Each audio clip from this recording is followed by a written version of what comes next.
మహిళలు రాజకీయంగా ఎదిగినప్పుడే మహిళా సాధికారత సాధ్యమంటున్నారు పెద్దపల్లి జిల్లా బీజేపీ శ్రేణులు. ప్రధాని మోదీ మహిళా రిజర్వేషన్ చట్టం తీసుకువస్తే కాంగ్రెస్ పార్టీ వ్యతిరేకించడాన్ని బీజేపీ శ్రేణులు తీవ్రంగా ఖండించారు.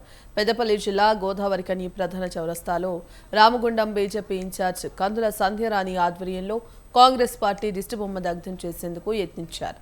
అనంతరం రాహుల్ గాంధీ చిత్రపటానికి నిప్పంటించి నిరసన వ్యక్తం చేశారు.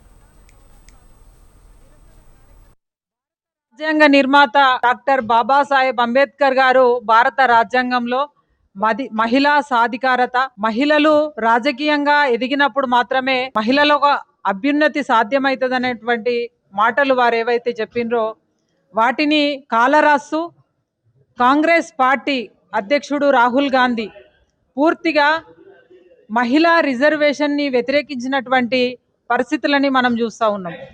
నరేంద్ర మోదీ గారు అంబేద్కర్ గారి రాజ్యాంగాన్ని గౌరవిస్తూ మహిళలకి చట్టసభలలో 33% రిజర్వేషన్ కల్పించాలని ఏదైతే పార్లమెంటులో మరి చట్టం తీసుకొచ్చేటువంటి క్రమంలో పూర్తిగా దాన్ని వ్యతిరేకిస్తూ మహిళల పట్ల కాల ఎములుగా కాంగ్రెస్ పార్టీ నాయకులు వ్యవహరిస్తూ ఉన్నారు.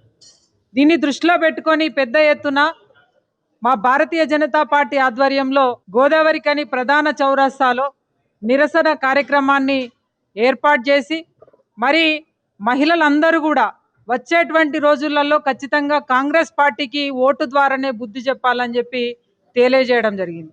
అయితే ఈ ధర్నాలో మరి పోలీసు అత్యుత్సాహం నిజంగా కూడా ఎప్పటికీ కాంగ్రెస్ పార్టీ అధికారంలో ఉంటుందన్నట్టుగా, ఎప్పుడు ఇక్కడే మేమే ఉంటామన్నట్టుగా వాళ్ళు రాసుకచ్చుకున్నట్టుగా ప్రవర్తిస్తూ ఉన్నారు. పెద్ద ఎత్తున మహిళలం మేము ధర్నాలో కూర్చుంటే కేవలం ఇద్దరు మహిళా పోలీసులు, మిగతా మొత్తం కూడా మగవాళ్ళు వచ్చి మొత్తం పూర్తిగా ఆడవాళ్ళందరినీ కూడా నెట్టేయడం, అసభ్యంగా ప్రవర్తించడం నిజంగా కూడా చాలా అమానుషంగా